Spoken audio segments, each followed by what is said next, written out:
Dia minta askar tak dapat, dia minta polis tak dapat. Ini aset yang terbuang.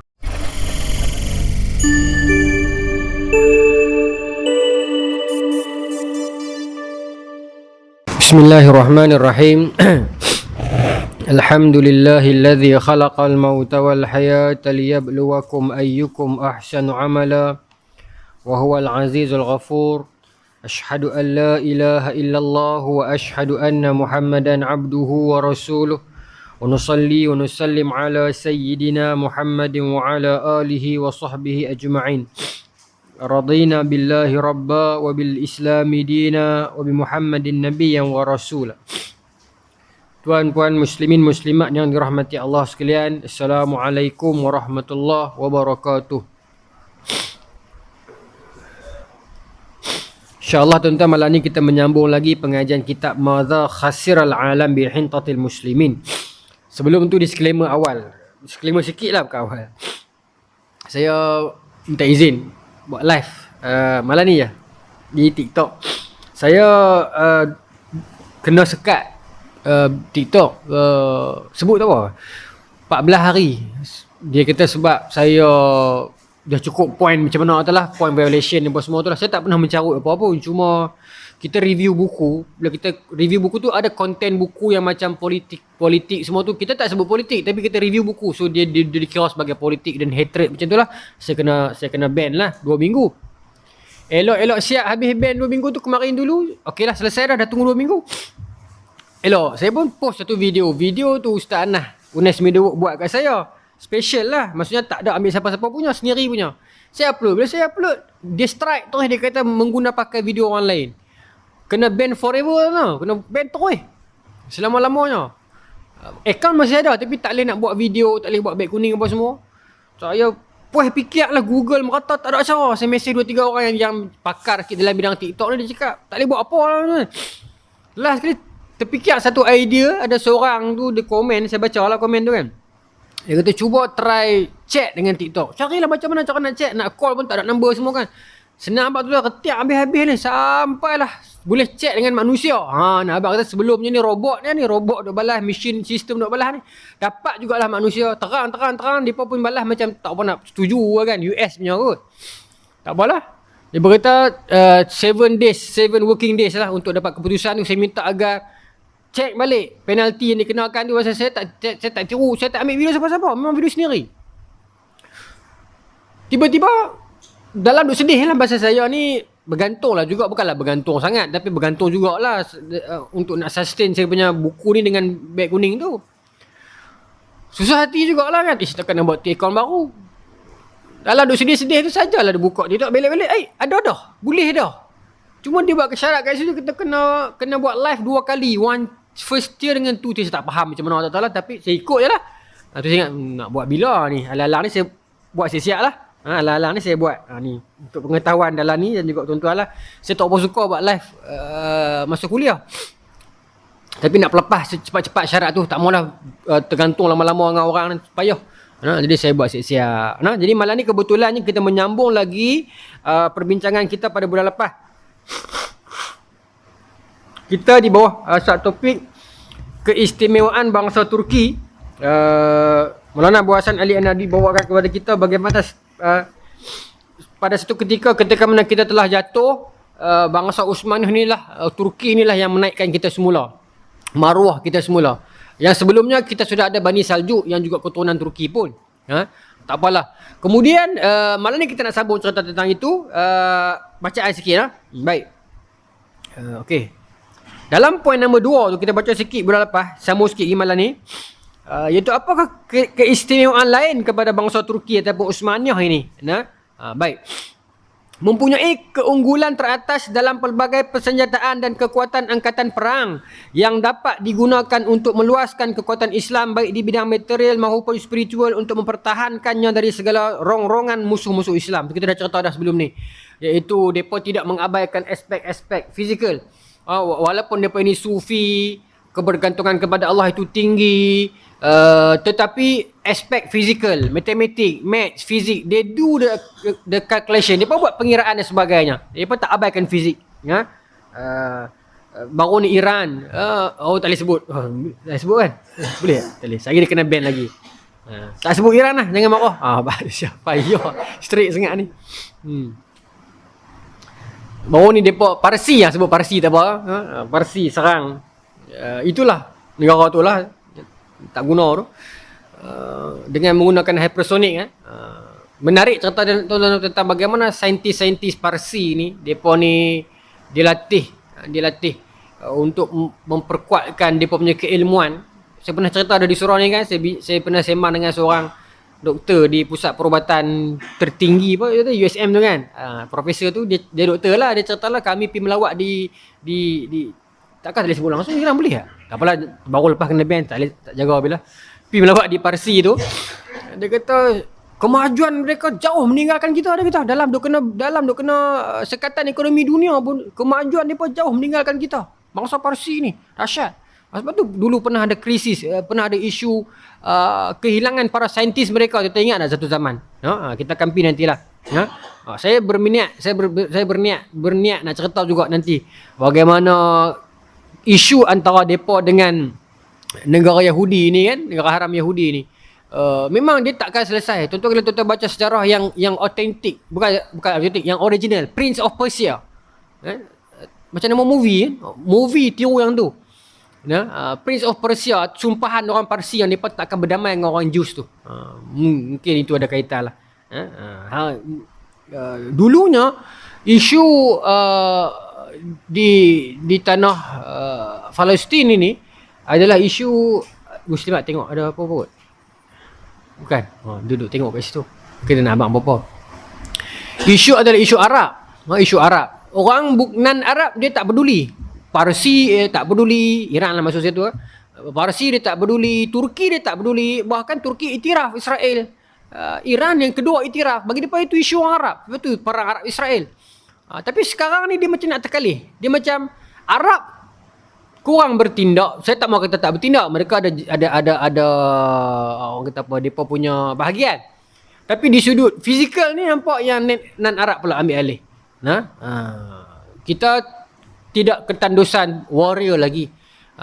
Selepas Parsi ni kita masih lagi ada Lubnan Arab lah. Kita mungkin belum buka pintu yang lebih luas, kita banyak lagi ruang. Cuma kita tak nampak kita punya kekuatan. Kita ada Turki satulah, dia slow sikit sekarang, tak tahu sebab apa. Pakistan, cuma Pakistan semenjak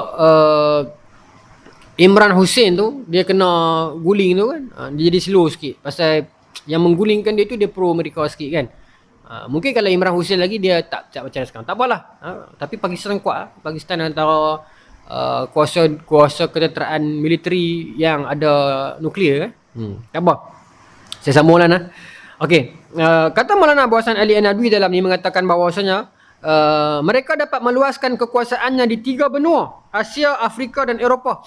Seluruh dunia Islam mulai dari Persia sampai ke Morocco, semuanya di bawah kekuasaannya. Kemudian mereka melebarkan sayapnya sampai ke Asia Kecil, ke Eropah sampai ke batas tembok Wina. Mereka berkuasa penuh di seluruh Lautan Tengah. Lautan Tengah dinamakan sebagai Laut Uthmaniyah. Sampai pernah dinamakan sebagai Laut Uthmaniyah. Tidak ada satu bangsa pun yang boleh berkuasa di situ. Pembantu Kaisar Petrus Agung telah menulis kepada Paus tertinggi melaporkan bahawa Kesultanan Uthmaniyah menetapkan bahawa Laut Hitam tidak boleh dimasuki oleh bangsa asing kerana termasuk dalam daerahnya. Sikit lagi sebelum saya cerita. Baik. Daulah Uthmaniyah mendirikan armada besar di sekitarnya sehingga bangsa Eropah yang berada di sekitar Laut Tengah seperti kerajaan Katolik Rom, kerajaan Venesia, kerajaan Spain dan Portugal dan kerajaan Malta semuanya bersatu pada tahun 945 Hijrah ataupun 1547 untuk menyingkirkan armada Laut Uthmaniyah. Baik. Yang ni yang kita nak bincang ni. Baik. Cuma dalam dapatan saya dia bukan 1547. Sebab dalam ni Maulana Abu Hasan kata Sulaiman Al-Qanuni. Kemudian dalam gabungan pakatan ini dia berlaku dalam tahun 1538. Mungkin saya silap. Tapi saya duk cari 3-4 sumber dia bukan 1547 sebab lelaki yang bertanggungjawab, man behind this scene was Khairuddin Barbarossa. Itu yang kita nak cerita malam ni tu. Ya, Khairuddin Barbarossa. Lelaki yang berada di sebalik kisah ini, peperangan Venesia ni, peperangan yang besar, peperangan Previsa ni, peperangan yang sangat besar. Sebab kalau kita baca sejarah, peperangan Previsa ni berlaku dalam tahun 1538. Dan kita memenangi perang tersebut. Dan saya merasakan kalaulah perang ini berlaku lebih awal, sebelum 15, sebelum kurun ke-16 lah, maksudnya dalam kurun ke-15 hujung pun tak ujung lah, mungkin Portugis tak sampai Melaka. Mungkin Sepanyol tak sampai ke Filipina. Sebab itu penanda arasnya. 1538 itu penanda aras yang kita menguasai lautan. Sebelumnya pada era Al-Fatih, kita telah pun menguasai daratan. Laut, tak ada siapa yang boleh claim dia conquer laut. Sehingga kan dalam era selepas 1492. Boleh? Kita ambil daripada situ. 1492 apa berlaku? 1492 ialah apa? Isabel dengan Ferdinand. Aragon dengan Castile kan? Depa buat penggabungan dan depa menghapuskanlah Granada ataupun pemerintahan terakhir Islam di Spain. Ya, Alhamra. Alhamra Granada lebih awal saya ingat. Ya. Dalam pada era itu sebenarnya pemerintahan Islam Andalus ni dia banyak tuan-tuan. Dan sebenarnya dia banyak. Dia bukan satu tempat dia. Dia berpecah-pecah di beberapa wilayah membentuk sebagai tawaif. Taifah ni jadi tawaif. Dalam kalangan depa ni saling berbunuhan. Islam sama Islam ni. Depa saling berbunuhan. Depa bayar duit kepada pemerintah Kristian di Spanyol yang miskin, bagi duit, you serang negara Islam ni. Dia jadi begitu tuan-tuan.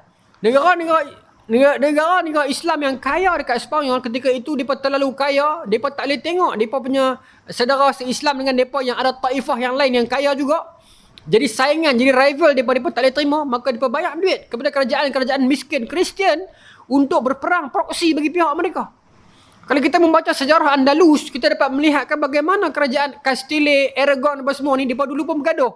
Nah, akhirnya depa ini bersatu. Depa dah jemu menjadi orang suruhan Islam. Dengan dana-dana yang Islam berikan sebelumnya, mereka bersatu, menikah antara Ferdinand dengan Isabel itu, dan mereka menghancurkan Islam lah. Cerita yang sangat panjang. Saya ceritakan sebahagiannya dalam buku saya Al-Fusanatin tu. Bagaimana kisah itu. Tapi dahsyat lah. Masa mereka kena ring conquista di Granada tu, ataupun mereka kena Spanish Inquisition itu teruk lah. Masa tu kerajaan Islam, Mamalik Mesir dah naik. Sultan Ashraf. Di kerajaan Uthmaniyah ialah Sultan Salim. Sultan Salim. Mereka hantar kapal. Tapi sebiji kapal macam tu, mereka tak bantu sangat. Tak tahulah kenapa mereka tak bantu. Bukan tak bantu sangat. Kalau kita baca sejarah Andalus, memang pemerintah Andalus sebelumnya rekod tak cantik. Masa kerajaan Murabitun bantu mereka peringkat awal, selepas mereka dah berjaya, mereka tikam belakang kerajaan Murabitun balik. Jadi mungkin Malik Ashraf dengan Sultan Salim ni ambil pengajaran tu kot. Allah Ta'ala alam lah. Tapi bantu, tapi dalam sejarah mengatakan Mamalik Mesir dengan Uthmaniyah bantu acuh tak acuh saja kerajaan Islam di Spain. Pendek kata 1492 mereka hancur. Mereka dibinasakan. Cuma ada peringkat awal. Di peringkat itu masih lagi saki-baki umat Islam masih ada. Mereka ini orang kata apa ni, menyembunyikan keislaman mereka. Kan? Itu yang datang perkataan gol dan sebagainya itu keluar dikatakan daripada zaman itulah gol apa semua tu. Bangsa Moor bangsa tu lah kan, suku itu. Islam yang menyembunyikan keislaman mereka. Tuan-tuan, dalam seminggu dua ni Ray TV di YouTube Saiful Nang dengan tim rumah pengasih warga prihatin, mereka pergi rekod di Sepanyol bulan 1 hari tu tapi sekarang sedang ditayangkan lah. Menarik lah tuan-tuan. Mereka pergi di masjid-masjid orang Islam banyak di atas-atas bukit yang telah ditinggalkan. Bangunan masih ada tapi dalam tu dah jadi dia tumbuh bunga-bunga, binaan-binaan yang cantik lah di atas-atas bukit. Tambah geng-geng yang pergi ambil tu semua geng-geng cameraman gila-gila kan. Menarik. Saya baru ni saya tulis tentang RPWP. Yang saya katakan, kalau dikatakan GISB tu terlalu power sampai tidak ada entiti Islam yang lain yang boleh menggugat mereka, saya kata ada entiti lain. Saya sebut RPWP, Saya tak mau komen tentang GISBH tu pasal dalam tempoh penyiasatan saya tak mau komen.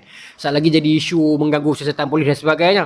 Tapi saya cuma sentuh tentang RPWP. Kalau dikatakan Islam tak ada model lain dah. Tak ada orang lain dah berjaya tentang ekonomi. Saya buktikan tentang RPWP ada. Kebajikan mereka ada, peladangan, peruncitan, ekonomi, produk, pendidikan, kebajikan. Dahsyat tuan. Tak apalah. Kan? Dengan harapan orang baca benda tu. Dan lekat post tu 4, 5, 6 orang duk serang saya. Kata, tak tahu cerita lama lah apa semua. Kenapa dia marah saya tak faham. Rupanya dia ingat RPWP ni adalah GISB. Saya dah tulis jelas bahasa Melayu. Orang tak faham juga, saya tak faham. Kenapa orang tak faham? Tak apalah tuan-tuan. Saya cerita ni rahsia sikit kan. Kemarin dulu saya mesej dengan Tuan Saiful Nang SN lah. Tak apa cerita ni rahsia. Tak apa kalau dia tak marah kot. Dia cerita kat saya, dia kata, Ustaz, lepas post Ustaz tu kami kena serang. Dia kata. Live tak apa ni, live dekat padam kan. Pejabat dia pun kena serang. Orang pihak berkuasa macam tu lah kot. Bukanlah serang attack bom ni dah lah. Minta dokumen, minta bukti, minta semua. Tapi mereka ni memang clean kan. Mereka buat kerja clean. Audit semua dah. Tak apalah. Dan dia tak marah saya pun. Saya kata saya minta maaf lah. Saya nak delete, saya boleh delete. Dia kata tak payah delete. Tak apa. Biar lah. Biar. Pasal kalau kita delete nampak kita takut kan. Tapi nak abang kata, macam tu manusia. No? Tapi tak apalah. Hikmah dia bila orang pergi query macam tu, mereka boleh kemukakan semua audit. Dahsyat lah tuan-tuan. Saya dalam plan ni, saya dah atok dengan SN. Saya nak pergi ziarah dia punya tempat RPWP ni. Ladang mereka, sekolah mereka, pusat kebajikan mereka, klinik mereka.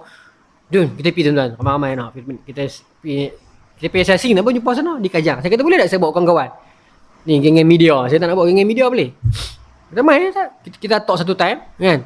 Kalau tuan-tuan rasa tuan-tuan free nak ikut, jom kita pergi. Saya nak tunjuk, saya memang nak bawa geng-geng media Pulau Pinang ni. Kita pergi tengok bagaimana dia uruskan sekolah tahfiz mereka, sekolah akademik pengajian mereka asuh daripada kecil sampai besar, sampai menikah pun mereka sponsor. Kerja dengan mereka balik. Kan tidak ada isu sesat apa semua, kultus semua tak ada. Boleh ya. Tapi model tu orang tak pernah nampak sangat. Ya. Mereka tak, saya ingat saya tak pernah meminta sumbangan. Bahkan memberi sumbangan lagi. Dahsyat lah. Saya memang kagum. Nanti insyaAllah saya talk dalam bulan, nak dekat dah, mungkin dalam bulan depan begitulah. Saya memang akan pergi juga sebab saya ada janji nak pergi recording dengan Tuan Haji Zainal tu. Saya nak singgah di tempat dia pun, saya nak pergi juga pasal dah lama dah SN duk jemput. Cuma saya ingat saya nak pergi dengan Abang Jeb saja, 2 orang tak apa syok. Tempat lain macam tu nak dapat pergi susah. Kan? Kadang-kadang kalau dah talk dengan SN sendiri kan. Tuan-tuan kalau nak pergi tuan bagi tahu, jadi kita talk satu masa kita pergi. Kita pergi asing tak apa, jumpa kat sana kan. Tapi saya memang ada sebut ni, geng-geng media Pulau Pinang saya nak bawa. Bawa kamera pergi record. Ikut balik kita tunjuk dalam kita punya channel masing-masing how Islam ni tak lekeh. Kita bukan meminta, tapi kita boleh sustain on ourselves. Boleh. Sambung. Baik, 1492. Baik, tuan-tuan. Khairuddin Barbarossa. Baik. 1492 boleh jadi macam tu. Khairuddin Barbarossa ni apa ni, 4 beradik. Abang dia Orush. Kalau tuan-tuan tengok bahasa Inggeris, Oruk. O-R-U-C kan. Tapi C tu ada yang macam tu. Jangan ada. Oruk. Orush lah kita sebut bahasa Arab. Orush Barbarossa. Dia adalah Hizir. Hizir Barbarossa. Barbarossa ni sebenarnya bukan nama dia apa. Itu gelaran. Orush Hiz. Orush Hiz. Hizir. Bukan Hiz. Reis. Orush Reis. Hizir Reis. Adik dia nama Ilyas Reis. Adik dia Ilyas. Yang terkenal sebenarnya abang dia Orush Barbarossa. Barbarossa ni sebenarnya gelaran untuk abang dia lagi. Barbar ni bahasa Inggeris, bahasa Itali. Beard. Barbar ni beard, jambang. Rosa ni merah, jambang merah. Jadi abang dia Orush Barbarossa ni dah memang terkenal lah sebagai warrior. Tapi sebenarnya tuan-tuan minta sebut, depa ni memang di peringkat awal di considered as Lanun lah.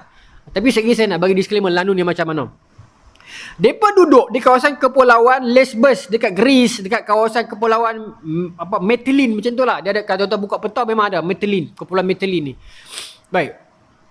Mereka ni siapa? Ayah mereka ialah bekas tentera Osmaniyah yang beladah pencen awal lah tentera kan. Pergi dapat satu sebidang tanah dekat kepulauan Mytilene dia. Dia menikah dengan penduduk setempat, perempuan di pulau itu, dan dia buka kedai di situ sebab kepulauan Mytilene ni dekat Lesbos, Greece ni, satu kawasan yang orang singgah. Pelabuhan kecil dia orang singgah untuk top up minyak, macam itulah. Untuk beli bekalan makanan dan sebagainya. Jadi pak dia buka lah satu kedai tom yum kat situ. Macam itulah bahasa mudah dia. Maksudnya orang boleh main singgah, boleh main makan, tiga rasa apa semua ni. Jadi bapak dia nama apa? Bapak dia nama senang tuan nak apa? Yaqub bin Yusuf. Dia terkalih. Nabi Yusuf bin Yaqub kan. Dia Yaqub bin Yusuf bapak dia. Ya? Jadi bapak dia ni memang mahir ilmu laut, bekas tentera laut Uthmaniyah. Macam itulah. Dan menikah dengan wanita tempatan dan buka kedai. Jadi Khairuddin Barbarossa ni ataupun Hazel Race ni daripada kecil dia dah dilatih kenal dengan orang ramai. International. Orang tu mai, lagi orang pada Itali mai, orang pada Spain mai, orang pada Arab mai. Jadi sebab itu disebutkan dalam biografi dia, Hazel Race ni boleh bercakap 5 bahasa. Keupayaan bercakap bahasa-bahasa asing ni ialah satu indikator kecerdikan orang bagi saya lah. Bagi saya antara indikator kecerdikan minda, kecerdasan minda dia ialah dia ada capability untuk bercakap different languages. Banyak. Bagi saya itu kelebihan yang lebih crucial pada zaman sekarang berbanding dengan kelebihan dia boleh banyak akademik yang berbeza, banyak subjek yang berbeza. Bagi saya bahasa lebih important. Kita ada anak-anak kecil-kecil ni tuan-tuan, kita cuba ajak anak kita bagi dapat third language. Zaman saya dulu saya ingat Pak Wan, pensyarah lecturer di lab counselor di UiTM Matampau. Dia bagi motivasi kepada kami. Saya masa tu SPM 2007.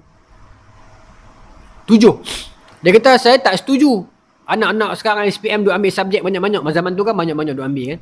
Sampai 17, 16, 20. Dan memang berjaya dia kata. Tapi bagi saya, ni Pak Wan kata, tak tahu hidup ke meninggal dah.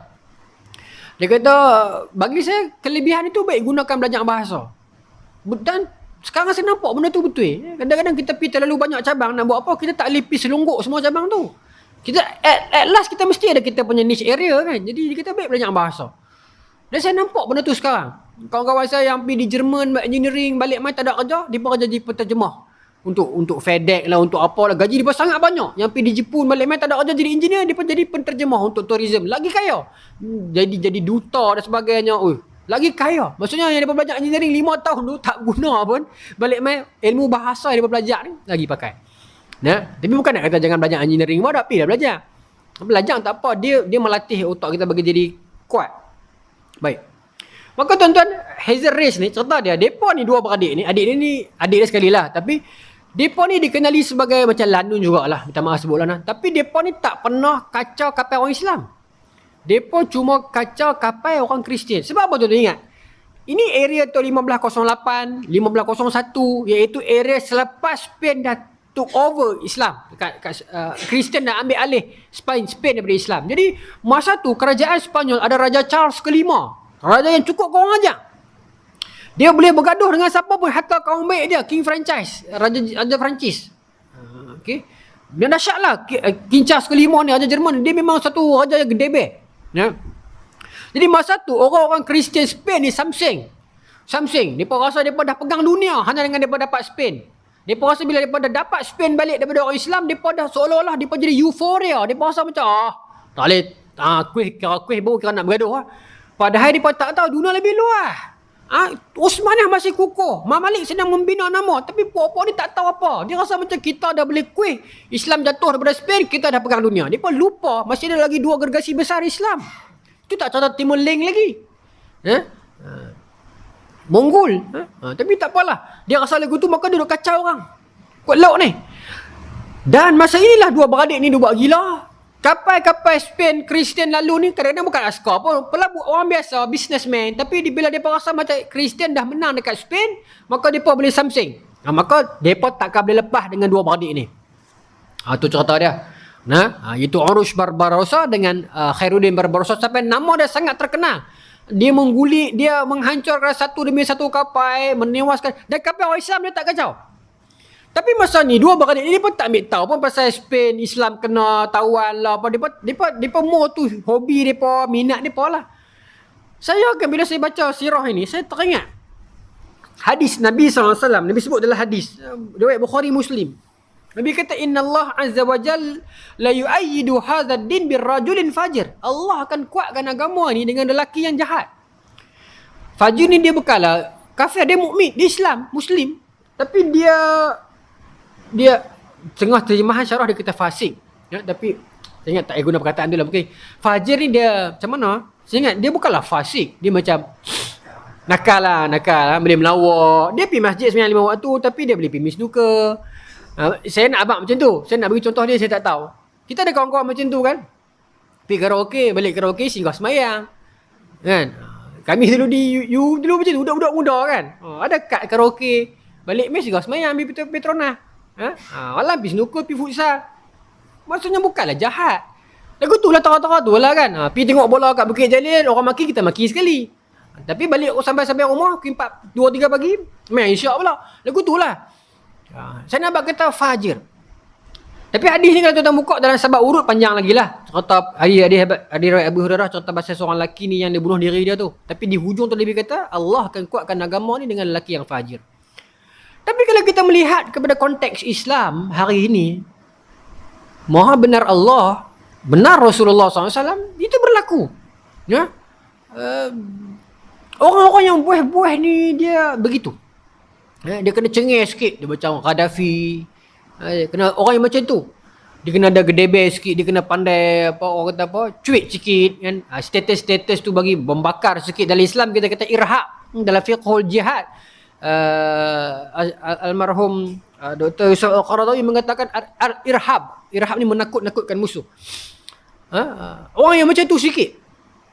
Sebab tu Sayyidina Umar pernah meminta doa, Allahumma inni a'udzubika min jaldil fajir wa ajzi siqah. Jadi perkataan tu terkenal tau.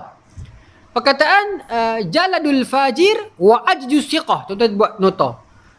Ibn Taymiyah pernah quote balik perkataan Umar itu, Sayyidina Umar. Jaladul fajir wa ajzu siqah. Yang ni saya ingat kita buka kepada perbincangan sekali lagi bila habis. Ibn Taymiyah. Sebab saya tahu dia ni rajin quote Ibn Taymiyah, tapi nak buat macam mana kan? Kadang-kadang penulisan itu ke depan. Tentang bagaimana satu zaman kerisauan Umar itu berlaku, iaitu orang-orang yang fajir dia terkedepan. Tetapi orang-orang yang trusted, yang siqah, yang wara, dia jadi daif. Dia jadi lembek, lemah, tak apalah jadi apa-apa, aku kira nak mati ni. Sudahlah, aku kira zikir aku cukup, sudah. Orang cerita tentang perjuangan dunia macam mana ni, Tesla bawa keluar robot kemarin ni. Tengok video, cakap lebih pada orang ni. Dahsyat saya tengok robot Tesla kemarin. Dia ada tapi dia nak bergaduh pokok dia tu lah. Aku nak sebut dia geram, ada live, ada record, geram. Duk bergaduh 2 huruf tu, tak sudah-sudah. Berpuluh tahun dah duk bergaduh lafaz tu. Apa ni kita ni sampai tahap tu ke? Orang dah bercakap tentang masa depan, orang sedang berhadapan dengan musuh yang nyata, nak berhadapan dengan kelajuan intelektual dan teknologi sekarang ni yang sangat dahsyat, yang memerlukan fatwa-fatwa yang baru. Duk bergaduh hak bab tu tak habis-habis. Sudah tutuplah pintu tu sah. Tak tahu tu jadi gimana. Sebab tu Nabi sebut dalam hadis, saya ingat macam ni lah. Nabi kata, la taqumu sa'ah hatta yataqaraba zaman. Tidak akan berlaku kiamat sehingga kan masa dirasakan pantas. So, kita buka dalam syarah hadis ini menyebutkan, yataqaraba zaman adalah masa dirasakan pantas, satu literally lah, masa pantas. Kita rasa sekarang. Yang kedua, ini dalam syarah, saya sebut dalam syarah hadis, sebut kata, teknologi kenderaan ini syarah ulama muasyirin mengatakan teknologi kenderaan, Nuruddin Aitir dan sebagainya, antara tokoh-tokoh yang mensyarahkan, dia mengatakan teknologi kenderaan termasuk bin Bas, tapi saya tak mau quote nama dia lah isu, tapi ramai syarah yang mengatakan, para syurah mengatakan teknologi kenderaan.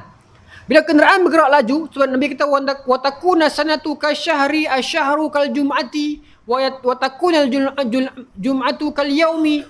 Jadi jarak perjalanan yang dulu memerlukan setahun, sekarang sebulan dah boleh dah naik kapal. Jarak perjalanan yang dulu sebulan, seminggu dah boleh sampai dah kenderaan. Satu lagi saya nampak, ni kalau saya salah betulkan saya, tapi saya ingat para ahlul hadis kena bincang dah. Satu lagi, yataqarraba zaman, bermaksud apa? Kita punya, bahasa Melayu dia apa? Kita punya gerak kerja tak sedap sangat. Kita pun buat kerja seharian kita ni dengan bantuan teknologi yang ada ni jadi pantas. Apa dia ada nak bahasa Melayu dia istilah tu yang lebih sedap. Kerja kita jadi cepat. Jadi anything yang membuatkan kerja kita jadi mudah, jadi pantas. Ya. Sehingga itu termasuk dalam kategori taqarrabaz zaman. Bukan saya nak kata salah, saya nak kata kita dah berada pada zaman itu. So saya dapat idea ni tadi. Bini saya ni, adik dia bagi hadiah kat dia satu mesin untuk baby nak makan tu. Mesin tu dia bubuh dalam tu, dia steam, dia siap. Bini saya senang lah dulu nak kena kukuh, nak kena rebus satu-satu lah, tak gaduh dah. Pakai mesin ni sat dah. Saya terus terfikir, adakah yang ni relate dengan hadis itu juga? Macam periuk apa? Make Jerman tu, apa nama dia tu? Thermomix makanya kan, bubuh siap. Masa jadi pantas. Tak boleh dikirakan, tidakkah dia termasuk dalam kategori itu? Masa jadi cepat. Ini kan ciptaan robot dan sebagainya, ini semua yang jadi laju dan cepat. Nah, dan ciptaan baru ni tuan-tuan perasan tak? Dia laju ni, kita tak sempat nak catch up. Kita nak terbitkan fatwa-fatwa kita ni macam mana ni? Bagaimana dengan manusia yang berzina dengan robot pada masa depan? Yang robot tu ada tisu kulit macam manusia, boleh mengeluarkan suara macam manusia, ada perasaan macam manusia. Apa hukum dia? Tak mau bincang bab tu. Duk kalau bahas lama-lama 5-60 tahun lepas. Itu krisis kita sekarang ni. Nah, tak apa ke sebut berzina salah tak? Tak apa kono. No, itu penyakit kita lah ni tuan-tuan. Dia tak peduli. Dia kira hang Syiah, hang Wahabi, hang Bid'ah, hang Capal, hang tak habis. 8-16. Yang Isyak tak habis berbosor jauh gini. Tuan-tuan, no? Kita jadi macam tu. Siapa tak tahu, sedih lah rasa. No? Sedangkan sekarang ni saya takut semua laju. Teknologi laju. Kemudian perang akhir zaman ni pun kuih lama kuih sakan, kuih makin berani, kuih makin dekat. Tasik Galilei laju, makin surut. Semua ni saya ingat di hujung ni dia makin cepat. Mungkin dulu satu bat daripada satu bat kita rasa jauh. Sekarang ni satu bat daripada satu bat cepat. Itu ya taqarrabaz zaman. Tapi kita masih lagi ghalib. Kita masih lagi ghalib. Itu jadi kepada kita. Baik, sambung. Maka tuan-tuan, itu istilah yang Ibn Taymiyah ambil, bukan istilah Ibn Taymiyah, istilah Sayyidina Umar. Jaladul fajir wa ajzu siqah. Orang jahat yang cengeng, yang backing, yang fighter, tetapi orang yang beriman, yang warak, yang soleh tapi lembut, yang lemah. Jadi begitu sekarang. Sebab tu kita tengok warrior-warrior sekarang ni Islam memerlukan satu orang yang macam tu. Dia samsing sikit, tak tahulah, saya nampak begitu. Kena begitu sikit kot. Sama macam Khairuddin Barbarossa dengan Urus Barbarossa ni, ataupun Hizr Rais dengan Khairuddin dengan Urus ni. Dia pun bekas lanun. Sama macam Abu Zar Al-Ghifari, bekas kepala penyamun sahabat Nabi. Tapi orang yang hebat lah. Orang yang hebat sahabat Nabi. Antara sahabat yang dekat dengan Nabi. Tetapi sebelumnya dia suku Bani Ghifar ni, dia kepala, dia ayah anda. Sayyidina Umar siapa tak kenal kepahlawanan Sayyidina Umar sebelum Islam. Khalid Al-Walid. Orang begitu kita kena pancing main masuk dengan kita. Baik. Begitu. Jadi itu yang kita kena bincangkan. Bagaimana istilah itu? Sebab tu ada hadis tentang Imam Mahdi, mengatakan Imam Mahdi ni Allah akan cuci dia dalam satu malam, kan? Dari Sahih Muslim saya ingat hadis tu. Dalam satu malam Allah akan cuci dia. Mungkin kena orang yang macam tu, dia berpengalaman, dia biasa jadi boy, dia biasa tahu dunia ni macam tu dan sebagainya. Bukan jahat sampai tahap kufur, tidak. Tapi dia orang yang pernah duduk di 2-3 alam, 2-3 arena, 2-3 lopak dan gelombang. Baik. Maka bila yang menyebabkan Hizr Rais ni dia mula rasa macam aku nak tolong Islam, bila mana kapal dia, sebab abang dia Urus Barbarossa ni dah ada kapal. Hizr Rais ni dia terlalu mengidolakan abang dia. Hizr Rais ni baru duduk SPM. Khairuddin ni dah belayak dah. Jadi dia duduk simpan duit kerja kedai Tom Yam Pak dia ni, dia duduk simpan duit nak buat satu kapal sendiri. Kecil pun jadi dah kapal dia. Ringkas cerita, dia terlalu mengidolakan abang dah. Sampai satu ketika, tuan-tuan, ini dalam, saya ingat dalam 1508 macam tu lah. Kalau saya silap, awal sikit. Tapi sebelum 1511 lah. Kat tempat dia ni kena serbu dengan tentera Kristian. Dan adik dia Ilyas pada masa tu kena bunuh. Itulah the moment yang dia switch. Dia fikir dia nak berjuang untuk Islam. Kan pada masa itu tuan-tuan, kerajaan Algeria pada masa itu teruk kena serang Kristian. Abang dia Urus Barbarossa ni lah pi selamatkan Algeria. Dan bila dah dapat Algeria tu bagi pihak dia, dia tulis surat kepada Raja Sultan Salim, mengatakan Algeria saya dah tawan, tuanku ambil lah kat Osmaniah, saya tak mau. Tu level tu tuan-tuan. Kalau ikut dia dah tawan zaman tu, dia claim lah dia sebagai raja. Tak, dia kata aku dah tawan Algeria ni semula, aku serahkan kepada Osmaniah, ambil lah. Tu Urus Barbarossa. Tapi saya ingat dia tak sempat jumpa Sultan Salim. Dia meninggal 18 kot, Urus Barbarossa ni. Sebab Khairuddin Barbarossa meninggal 1546. Urus Barbarossa ni tuan-tuan, Ustaz, selepas peristiwa dia pergi serang satu kerajaan, nama kerajaan Tilmisan kot. Ringkas cerita, kerajaan itu depa ni menjadi kerajaan yang menjilat kerajaan Spain Kristian. Ringkas cerita, Urus Barbarossa disabotaj dan dia syahid di situ. Jadi Khairuddin Barbarossa lah yang menyambung perjuangan abang dia. Okey, saya nak pergi yang tu. Lepas dia berjuang membebaskan satu demi satu Aljazair apa semua ni, saya ringkas cerita, Sultan Salim dia zaman di penghujung Sultan Salim dan nak pergi kepada Sultan Sulaiman Al-Qanuni. Sebab tu dalam ni dia sebut Sultan Sulaiman Al-Qanuni kan. Sulaiman the Magnificent tu. Bila sampai zaman Sultan Sulaiman Al-Qanuni ni, dia telah undang Khairuddin Barbarossa, boleh sambung lagi ya? Boleh sikit. Dia telah undang Khairuddin Barbarossa pi untuk nak jumpa siapakah Hizir Reis ini yang digeruni oleh musuh, yang nama dia sangat terkenal dekat lautan Mediterranean dulu ni. Sampai Pope yang the third masa tu, dia warning orang Spain, kalau Khairuddin ada, jangan pergi lah, unduk dulu lah, biar dia balik berlabuh dulu baru hampa lintas. Sampai tahap tu. Jadi Sultan Sulaiman Al-Qanuni ni saya kata hadis tadi ni, dia dapat lihat potensi dan aset yang ada pada si Hizir Reis ni. Walaupun orang kata dia background dia lanun dan sebagainya dulu, tapi dia ada aset, kita ambil dia. Jadi Sultan Sulaiman Al-Qanuni undang dia. Yang ni saya nak kena sebut juga. Kita di Malaysia ni yang gedebe, yang kaki fight, yang kaki terjun sungai, terjun gaung, yang berani, yang redah tengah-tengah malam, yang cekuk bewak, cekuk ular ni, kadang-kadang pok-pok boy.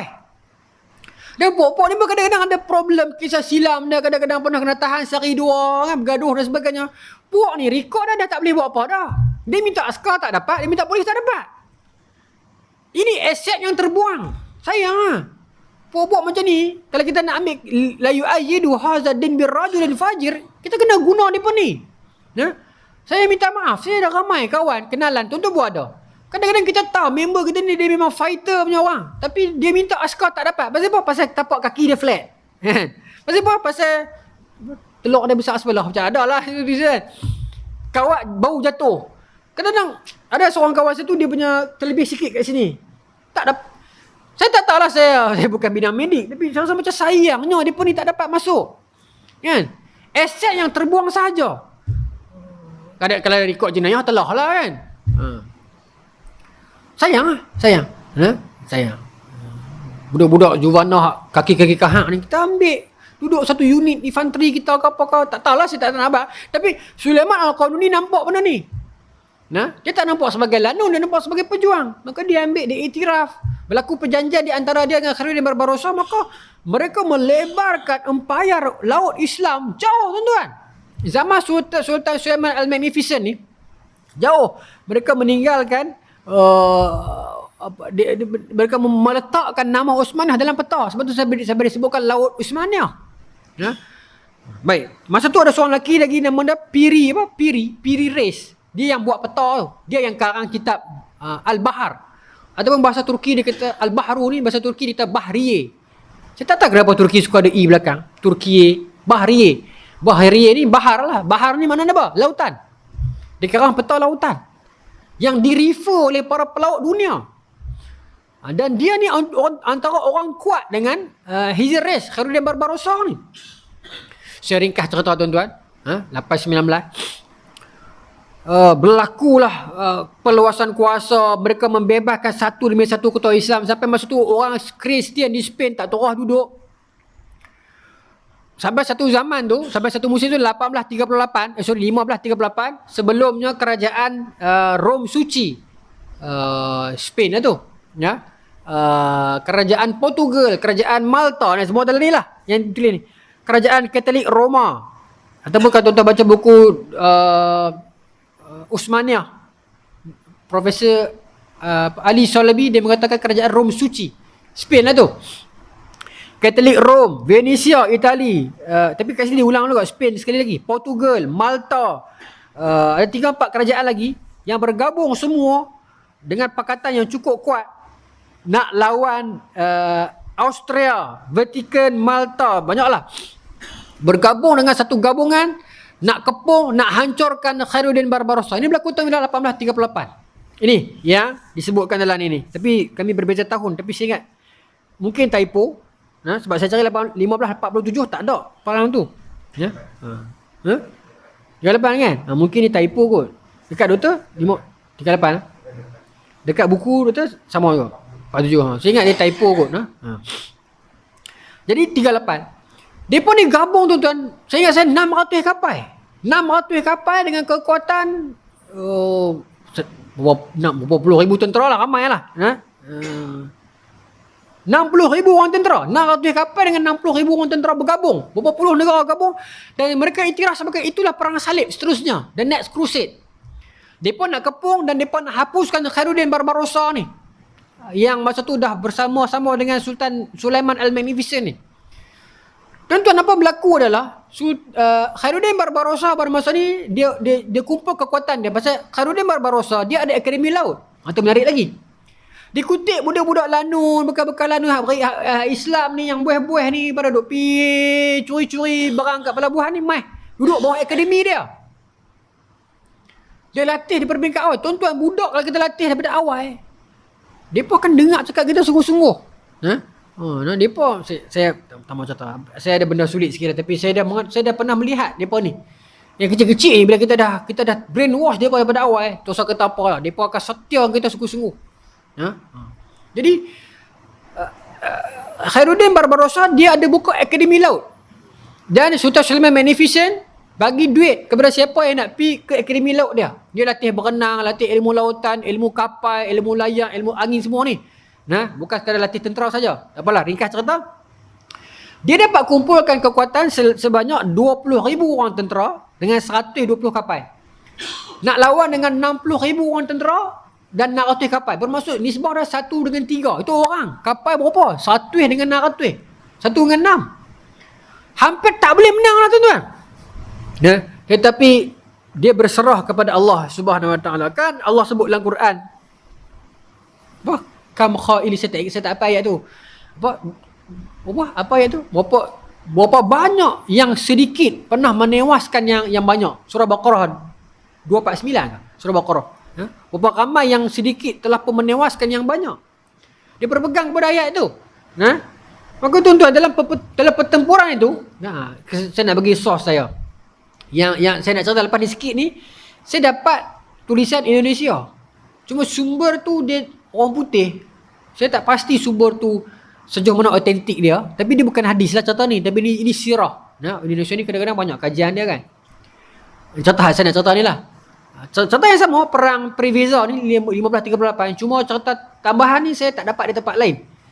Dalam buku Dr. Ali Shalabi pun ada sikit ni. Tapi cerita yang buku Indonesia ni menarik. Pasal dia ada tambahan tu menarik sikit. Ada dramatik sikit. Cuma saya nak kena bagi tahu lah. Sumber dia tu saya tak apa jelas. Zaman sekarang kena habang macam tu. Tapi dia bukan hadis pun lah. Iaitu, tapi tak mustahil lah benda ni. Iaitu pada malam sebelum peperangan, Khairuddin Barbarossa tidur dan dia mimpi. Tu cerita tu. Dia mimpi dia melihat di atas kapal, ikan-ikan main banyak keliling dia ni. Dan ada salah satu ikan ni, ada dua kaul lah. Satu kata dia terbelah mulut, terbelah perut. Dan satu kata dia buka pada mulut dia. Satu kertas. Maka Khairuddin Barbarossa ambil kertas tu, dia buka, dia baca ayat Quran. Nasrum minallahi wa fathun qarib wa basyiril mu'minin. Surah dalam Quran tu kan. Maka dia rasa itu adalah jawapan daripada Allah kepada dia, iaitu teruskan peperangan. Nasrum minallah, pertolongan daripada Allah. Wa fathun qarib, kejayaan akan dekat. Sampaikan wa basyiril mu'minin, sampaikan berita ni kepada orang beriman. Maka dia bagi tahu kepada semua anak-anak murid dia dan juga segala kepala tentera-tentera laut Uthmaniyah yang duduk bersama dengan dia daripada penggabungan itu kan. Lawan. Dan masa hari pertempuran 1538, perang Preveza tu, macam mana saya nak abang suasana dia, macam angin bertiup kan zaman tu, monsun apa semua ni, dia macam membantu ke arah tentera musuh, bagi tentera musuh boleh main lagi macam tu. Saya nak abang, kita tak boleh pergi marah pasal angin tolak kot ni. Macam tu lah zaman kapal layang. Masa tu, ni sumber yang buku Indonesia tadi tu lah. Masa tu lah Khairuddin Barbarossa, dia tak tahu nak buat apa, dia bertawakal saja. Dia minta seluruh tentera dia bawa minyak kertas. Dia tulis ayat Quran, surah Asy-Syura ayat 33 dengan surah Al-Ahzab ayat 9. Tulis kat kertas tu, kumpai, baling di tengah laut. Saya tak tahu, ni saya baca. Maka bila buat lagu tu, sambil berdoa kepada Allah Subhanahu Wa Taala, kemudian angin berubah arah. Macam itulah. Dan depa ni dapatlah marah ke depan. Begitu. Tapi ringkasnya peperangan ini 20,000 berhadapan dengan 60,000, 100 kapal bertempur dengan 600 kapal gabungan kerajaan Rom Suci.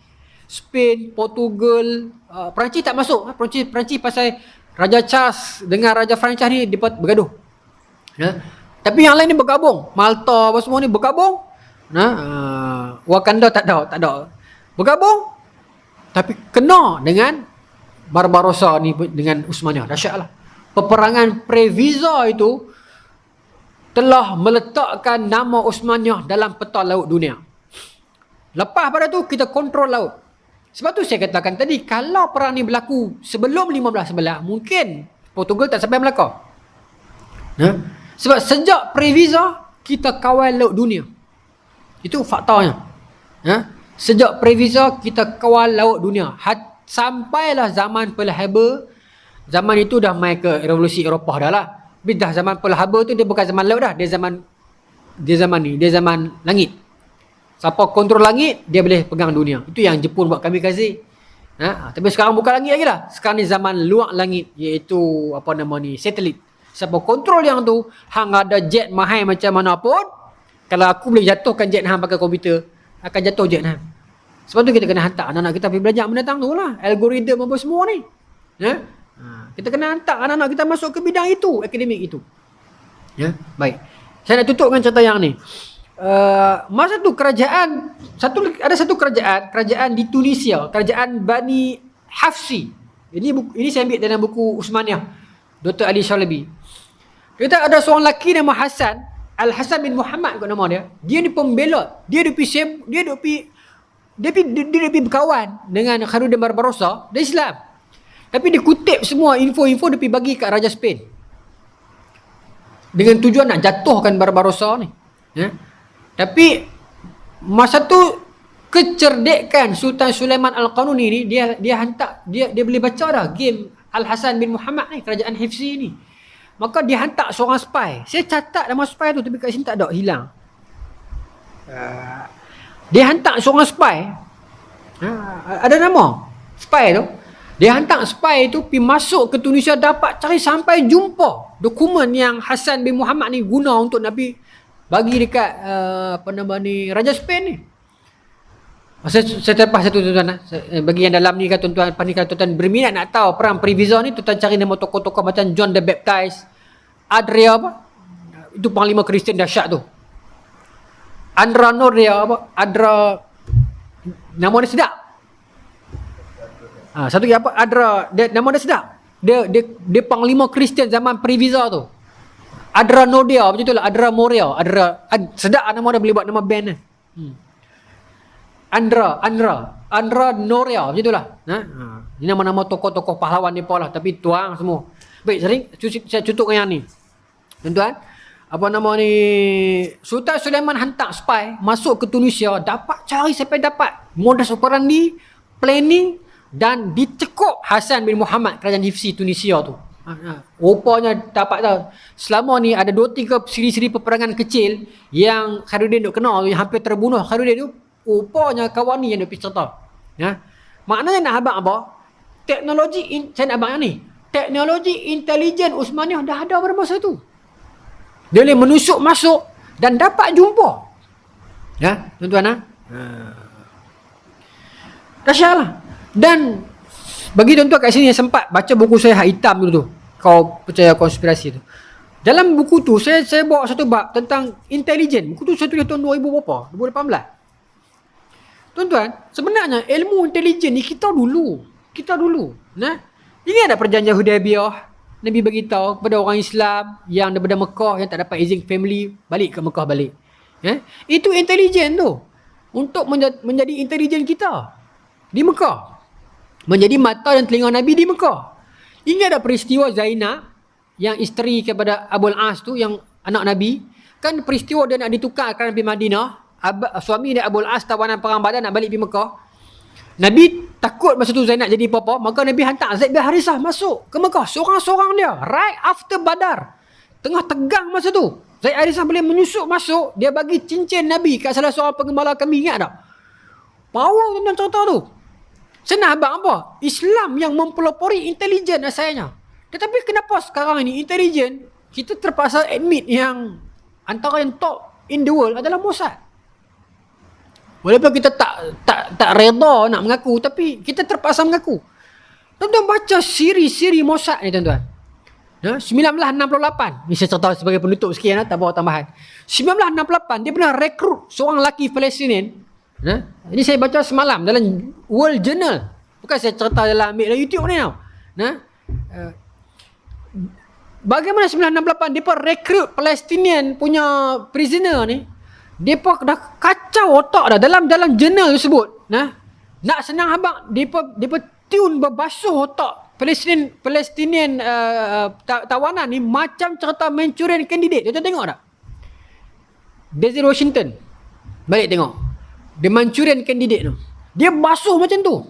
Mossad punya teknologi tahun 68. Untuk nama lelaki ni dia sebut dalam tu Palestinian prisoner, dia tak sebut nama. Saya tak tahu nama dia betul apa.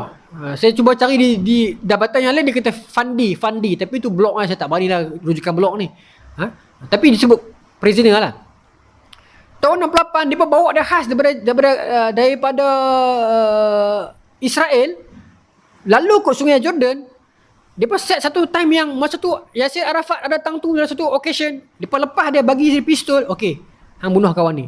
6 bulan dia basuh otak dia, bagi dia nampak Arafat jahat, Arafat tak bunuh Yasir Arafat ni.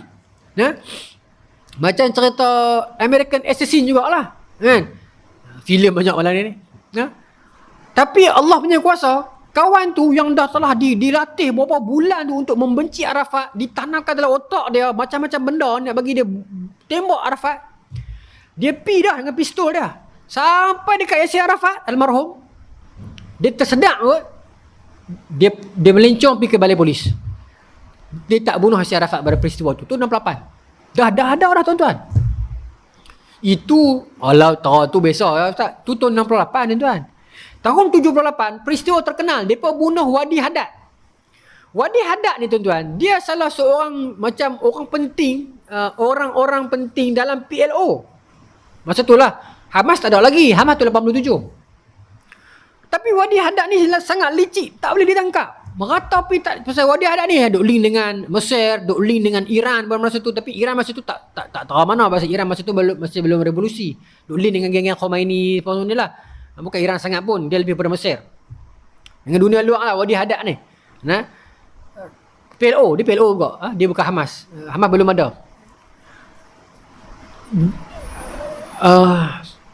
Dia macam-macam Mossad try nak buat dia tak boleh pasal dia ni licik. Wadi Haddad ni. Sampai satu tahap dia pas dia dekat seorang legend Mossad yang dikenali sebagai The Sadness. Sampai hari ni orang kenal dia sebagai The Sadness. Itu dia punya code name, The Sadness. The Sadness. The Sadness pergi buat kerja dia. Macam mana dia buat tuan-tuan? Saya tak tahu, tapi dia dapat menyelusup masuk ke tempat apartmen Wadi Haddad. Tak silap saya dekat di kawasan Negara Teluk lah. Saya takut saya silap sebut fakta, tapi ini fakta. Tahun 78 berlaku. Sama ada dia Qatar dekat UAE ke saya tak ingat, tapi di negara-negara begitu dia menyusup masuk ke tempat persembunyian Wadi Haddad. Bukan betul apartmen dia. Bukan pakma sangat, macam Airbnb macam tu lah, homestay dia, tempat persinggahan dia kalau dia pergi dengan negara Islam yang luar. The sadness ni masuk, contoh dia buat apa? Masya, bukan untuk kita puji. Nak kata Islam pernah kuasai intelijen dulu, pasal sekarang jadi milik mereka. The sadness ni masuk, dia boleh baca rutin Wadi Haddad ni yang sangat licik ni. Dia pergi buat apa? Dia pergi tukar ubat gigi lah. Ubat gigi Wadi Haddad ni, dia tukar dengan ubat gigi yang lain. Dan Wadi Haddad tak perasan benda tu. Tuan faham dah maksud tak perasan apa? Dia letak bagi tempat yang betul. Kan ubat gigi dia guna hari-hari ni. Dia keluar. Maksudnya takat mana kuantiti pun. Wadi Haddad ni orang yang licik. Yang dia memang jaga sungguh. Dia seorang yang teliti. Cuma dia bukan skibidi-bidi lah. Dia tekat teliti lah. Dia seorang yang teliti. Dia jaga sungguh. Dia punya tu. Macam mana sadness ni boleh masuk. Dia tahu Quran semua. Dia tak sampai Wadi Haddad tak perasan dia beri gigi. Contoh baca, saya sebut nama ni sebab saya nak beritahu. Ini bukan cerita dongeng, bukan cerita rekaan. Dalam report. Tuan baca. Dan dia beri gigi doktor. Hari-hari dia beri gigi tu, dia kena pneumonia. Kena ban lagi kan ni? Takkan sembang dia kena ban lah. Depa ni. Dia kena pneumonia. Maksudnya racun tu masuk ke gusi. Boleh tu. Masuk ke gusi sikit sampai last kali. Wadi Haddad ni jenazah dia sebelum dia mati. Lubang-lubang dia ni keluar darah. Percikan darah. Mati. Tahun 78 syahid lah. Kita boleh kata syahid lah. Tahun 2010 sekali lagi depa bunuh Mahmud Mabhuh tapi dia Hamas. Komander kan dia? Tanya. Mahmud Mabhuh. Itu tuan cari. Baca sendiri lah. Pun dahsyat kok. Depa gabung. Tim mereka ni daripada Sultan Negara. Saya ingat bukan gabung. Sebab orang Israel ni, mereka ada 2 pasport. Kena tahu kan? Mereka ada 2 pasport. Mereka main, mereka bunuh. Saya cerita sikit, tuan-tuan balik cari sendiri. Bagaimana mereka bunuh Mahmud Mabhuh di hotel dia tu. Dan mereka boleh balik ke Haifa dalam tempoh less than 4 jam macam tu ya. Atau beberapa jam. Mereka dah duduk rumah main anak. Dah hantar anak pergi sekolah dah. Jadi bila PBB siasat semua, nama dia pun ada dalam top list pasal dia pun naik airport tu. Tapi bila check balik, dia pun ada alibi yang kuat. Duduk kat rumah. Hantar anak pergi sekolah. Bila dia pun bunuh? Tuan cari sejarah tu. Mahmud Mabhuh. Salah seorang pemikir untuk Hamas juga. Mahmud Mabhuh ni lah yang jadi negotiator antara Hamas dengan Iran ni. Dia Hamas. Banyak lagi lah tuan-tuan. Maksudnya ada 3-4 kes. Sebelumnya Eli Cohen. Ingat tak? Tapi Eli Cohen Syria berjaya dapat tangkap. Itu entah kegagalan mereka lah kan. Eli Cohen tu macam mana dia ambil, dia train, dia hantar pergi di Buenos Aires di Argentina.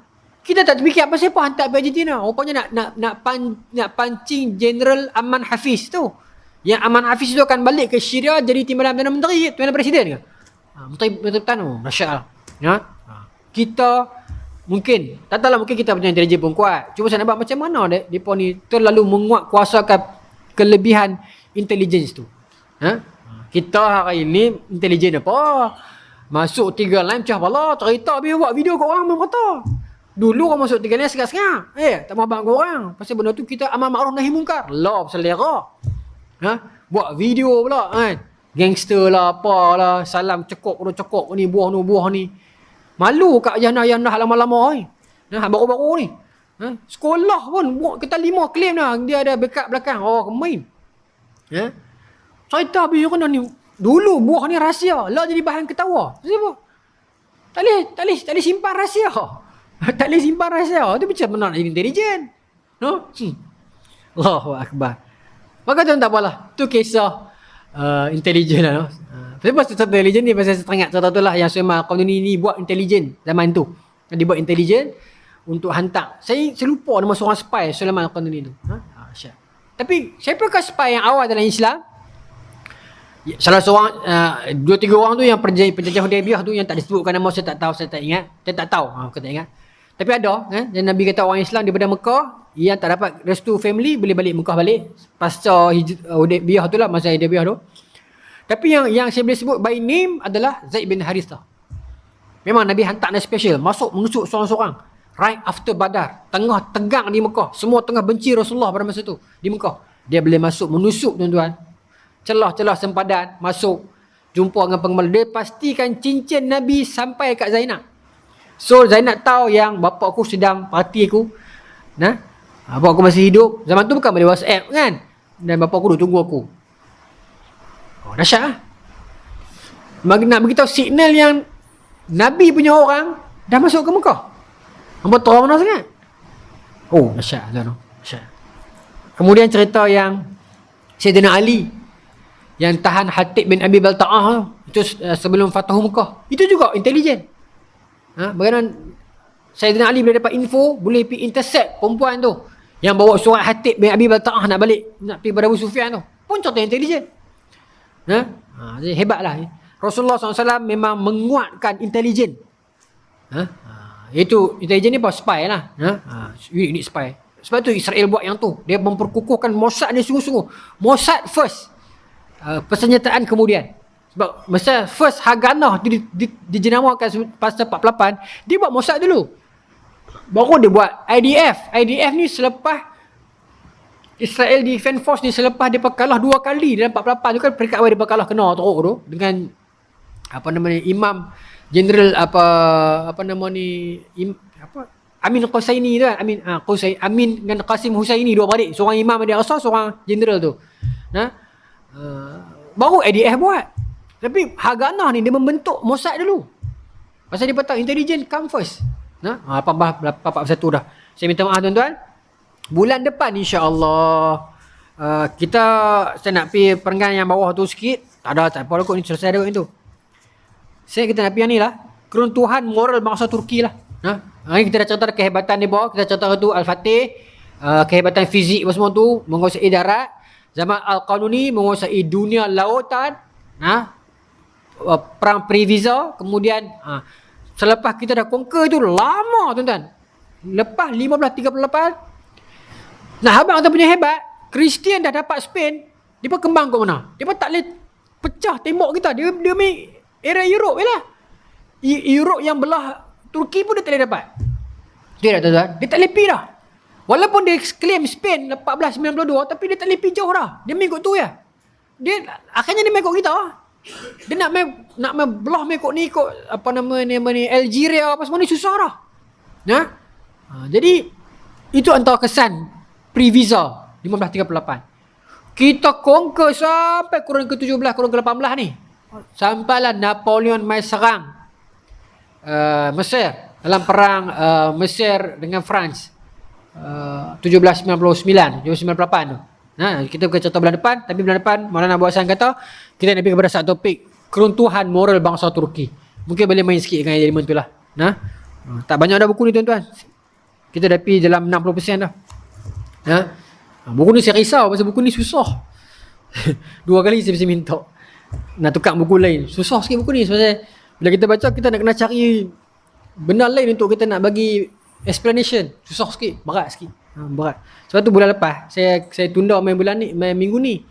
So minggu lepas anak saya masuk hospital. Saya sempat balik je, tapi saya tak sempat nak study banyak.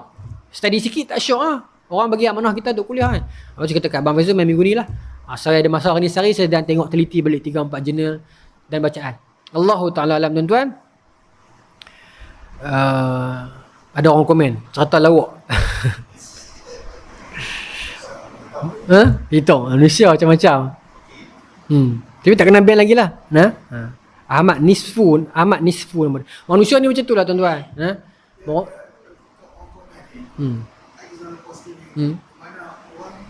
Orang tengok.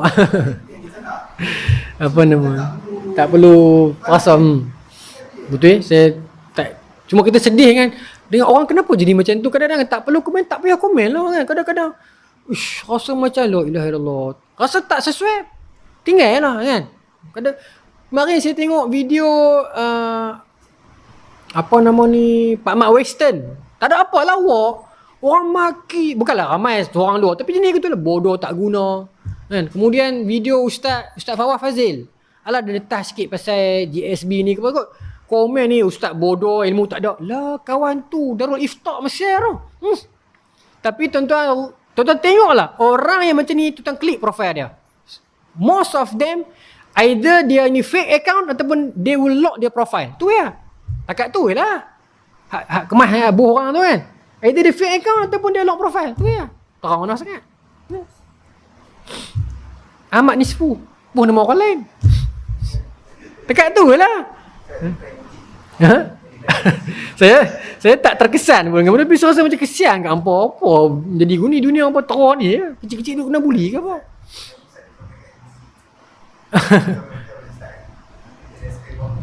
Macam mana? Oh, bukan dia kata kat saya. Saya tak nak hater saya macam tu. Terima kasih, minta maaf lah. Saya tak perasan.